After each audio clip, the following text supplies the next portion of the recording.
রক্ত বেরোচ্ছে। কাট। ঠিক আছে, এক্সেলেন্ট এক্সেলেন্ট। এবার আমরা পরের সিনটা ধরি।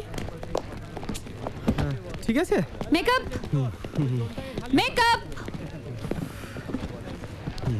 আপনার লাগেনি তো ম্যাডাম? লাগেনি মানে? বারবার বললাম অত জোরে ধরো না। এখানে অ্যাক্টিং হচ্ছে ভাই, কুস্তি নয়। Sorry madam. কোত্থেকে তো সব জোটান। কাল থেকে ওকে বাদ দেবেন, নইলে আমি শুটিংয়ে আসবো না। ঠিক আছে। এনিওয়ে আমার ব্যাকআপ তো। হ্যাঁ, কালকে 10টা। কাল 12টার আগে আমি পারবো না। ওকে, এটা নিয়ে যা তো। ওকে। এই চলে যাচ্ছ? প্লিজ।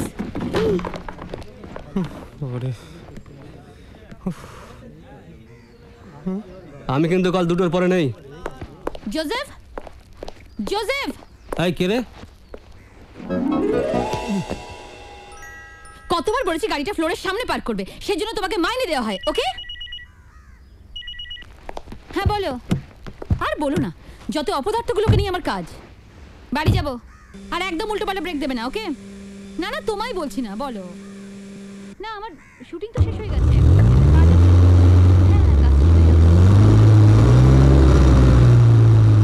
High Joseph. হাই।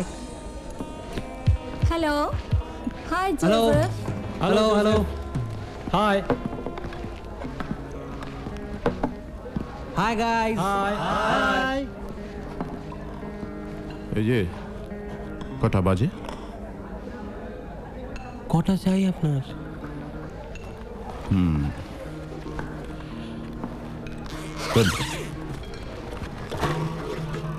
চারটে মাতালকে বাজে বাজে গান শুনিয়ে তোমার বারটা তো খুব বেড়েছে জোসেফ। ওই চারটে মাতাল এখানে বাজে গান এসে শোনে বলে আপনি মাইনেটা পান ব্যানার্জিদা। ঠিক আছে, আপনি যদি বলেন তাহলে আমি আর গান গাইবো না। ওরাও কিন্তু এখানে আর আসবে না। I see. কিন্তু একটা কথা আজকে মাথায় ঢুকিয়ে রাখো জোসেফ, কাল থেকে যদি দেরি হয় না, I will make a complain. Okay?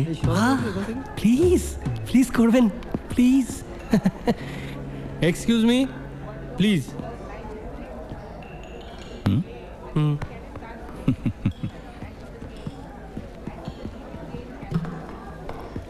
Ready? Good evening everybody.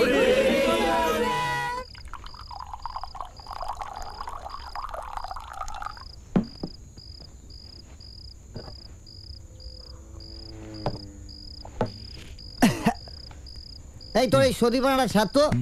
আর তুমি ভাবো প্রেয়া, একটা ইয়া লম্বা লোক হাতে একটা ইয়া লম্বা গিটার নিয়ে, হ্যাঁ কি করে দেখো, রাত 9টার সময় চা খায়। এ ভাবাই বলো ভাই, রোজকার এই ঘ্যানঘ্যানিটা বন্ধ করবি? আরে জোসেফ আমাদের পাড়ার ভালো ছেলে, ফাদার ওকে মানুষ করেছে। ও কি আমাদের মতো পাপী? তুমি আর পাপি বললে? আমি মদ খাই বলে পাপি? এটা তুমি আর বলতে পারলে? আমি মদ খাই না, সিগারেটও খাই না, তোর মতো রেজানার পেছনে ঘুরঘুরো করি না। আমি পাপি আর তুই সারা সাধু? Stop it, stop it. এই রেজমানা তুলে কোনো কথা বলবে না। ও না, তুমি বুঝবি, রেজমানা আবার জানে মান জানে যে ওকে কি বলবো বলো, ও তো প্রেমই করে না। দাঁড়া দাঁড়া দাঁড়া, চুপ। আরে তোর হিরোইনের কাছে চাকরি কেমন চলছে রে? ওই বাড়ি থেকে স্টুডিও, স্টুডিও থেকে বাড়ি, সেম ওল্ড স্টোরি। আর পার্টি ফার্টি থাকলে হোটেলে বাইরে দাঁড়িয়ে গালে হাত দিয়ে তাড়া গোনা। গানটা আছে বলেই বেঁচে আছি। কে রে? ও দাঁড়া, আসছি। কারা যেসব পেরেরার কাছে আসে। এই মাইকেল পেরেরাকে তুমি চেও না মামা। হ্যাঁ, কোনো 2 নম্বরই কাজ নেই যা তোর হিস্সে নেই। হেভি জালি। বাজে কথা বলিস না তো। পাড়ার কত লোককে যে হেল্প করে জানিস না। মেয়ে জায়গার জন্য চেপে যা, পরে বলবো। আই শোন, আমি একটু আসছি। দুগা দুগা কম খা, কম খা। আসছি জোসেফ, তোরা থাক। টাটা। হ্যাঁ টাটা।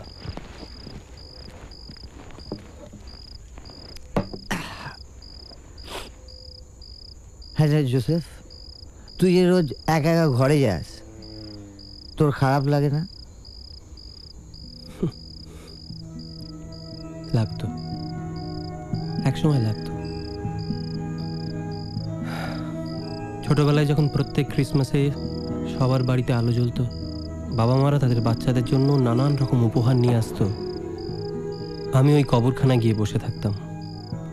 আর জানিস, প্রত্যেকবার ফাদার গিয়ে আমাকে ঠিক খুঁজে নিয়ে আসতো। না, তোর এই কবরখানায় গিয়ে একা একা খুব বাজে মাইরে, যত বাজে লোকের আড্ডা। কি আর করবো বল, অভ্যেস হয়ে গেছে।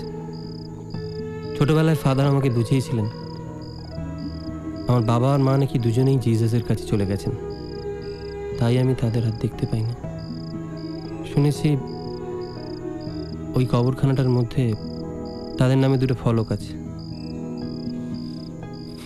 তখন কি আর জানতাম, কেউ আমাকে চার্চের গেটের সামনে ফেলে চলে গিয়েছিল। এই ছাত্র স্যার, আরে যে লোকগুলো তোর প্রতি কোনো দয়া ছিল না, তাদের জন্য তুই আজ মন খারাপ করছিস কেন? হ্যাঁ, দেখ দেখ, এখন ফাদার আছে, আমি আছি, হ্যাঁ, তোর এখন একটা ইয়ে হওয়া খুব দরকার। এই চ্যাংড়ামো হচ্ছে?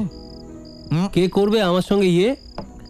যেই শুনবে আমি কুড়িয়ে পাওয়া ছেলে, সঙ্গে সঙ্গে ফুড়ুত।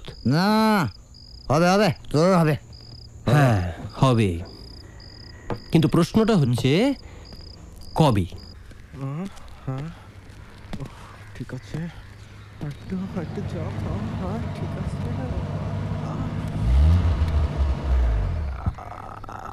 কাট!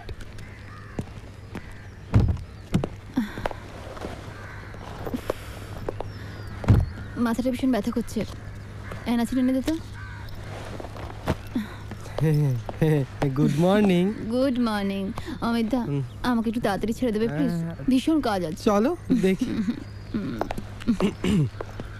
এই রেশমি শটগুলো আগে রেডি করো, ওকে ছাড়তে হবে।